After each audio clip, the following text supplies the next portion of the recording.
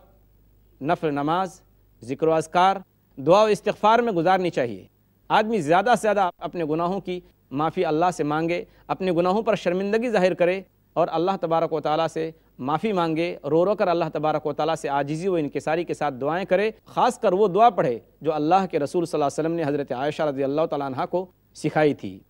عائشہ رضی اللہ تعالیٰ عنہ کہتی ہیں کہ قلت یا رسول اللہ ارأیت لو علمت ای لیلۃ لیلۃ القدر ما اقول فیہا قال قولی اللہم انک عفو تحب العفو فاعف عنی۔ عائشہ رضی اللہ تعالیٰ عنہ کہتی ہیں کہ میں نے اللہ کے رسول صلی اللہ علیہ وسلم سے کہا کہ اے اللہ کے رسول صلی اللہ علیہ وسلم، اگر مجھے معلوم ہو جائے کہ فلاں رات لیلۃ القدر ہے، شب قدر ہے، یعنی بڑی رات ہے، تو میں اس رات میں کیا کروں، کیا کہوں؟ تو اللہ کے رسول صلی اللہ علیہ وسلم نے حضرت عائشہ رضی اللہ تعالیٰ عنہ سے فرمایا کہ اے عائشہ، جب تمہیں وہ رات معلوم ہو جائے تو تم اللہ تبارک و تعالیٰ سے یہ دعا کرو، اللہم انک عفو تحب العفو فاعف عنی، کہ اے اللہ تو معاف کرنے والا ہے، اے اللہ تو معاف کرنے والا ہے اور معاف کرنے کو پسند کرتا ہے، اے اللہ تو مجھے معاف فرما۔ تو آدمی زیادہ سے زیادہ اللہ تبارک و تعالیٰ سے یہ دعا کرے۔ عورتوں کے سلسلے میں شب قدر کے بارے میں ایک بات میں بتاتا چلوں کہ اگر کسی عورت کو اس رات میں حیض آ جائے یا اس سے پہلے وہ حیض کی حالت میں ہو، تو حائضہ عورت جس کو ماہواری کا خون آیا ہے وہ اس رات میں کیا کر سکتی ہے، کون سی عبادت کر سکتی ہے؟ حائضہ عورت کے سلسلے میں جو بات ہے کہ وہ 4 چیزوں کے علاوہ ہر عبادت کر سکتی ہے، روزہ، نماز، بیت اللہ کا طواف اور مسجد میں اعتکاف۔ ان 4 چیزوں کے علاوہ حائضہ عورت ہر کام، ہر عبادت کر سکتی ہے، چاہے وہ قرآن کی تلاوت ہو، دعا و استغفار ہو، ذکر و اذکار ہو، یہ تمام چیزیں وہ اس رات میں کر سکتی ہے۔ اور زیادہ سے زیادہ ایسی عورت کو وہ دعا پڑھنی چاہیے جس کے بارے میں اللہ کے رسول صلی اللہ علیہ وسلم نے فرمایا کہ 2 کلمے ایسے ہیں جو زبان پر تو بہت ہلکے لیکن میزان میں، ترازو میں بہت بھاری اور اللہ کے نزدیک بہت محبوب ہیں۔ سبحان اللہ و بحمدہ، سبحان اللہ العظیم۔ اللہ تبارک و تعالیٰ کی اس میں تعریف ہے اور اللہ تبارک و تعالیٰ کی اس میں بڑائی اور تقدیس بیان ہوئی ہے، تو یہ دعا کثرت سے پڑھنی چاہیے۔ ہم دعا کرتے ہیں اللہ تبارک و تعالیٰ سے کہ اللہ تبارک و تعالیٰ ہمیں اس رات کی قدردانی نصیب فرمائے اور اس رات میں جگ کر زیادہ سے زیادہ اجر و ثواب حاصل کرنے کی توفیق عطا فرمائے، آمین۔ وآخر دعوانا ان الحمد للہ رب العالمین، والسلام علیکم ورحمۃ اللہ وبرکاتہ۔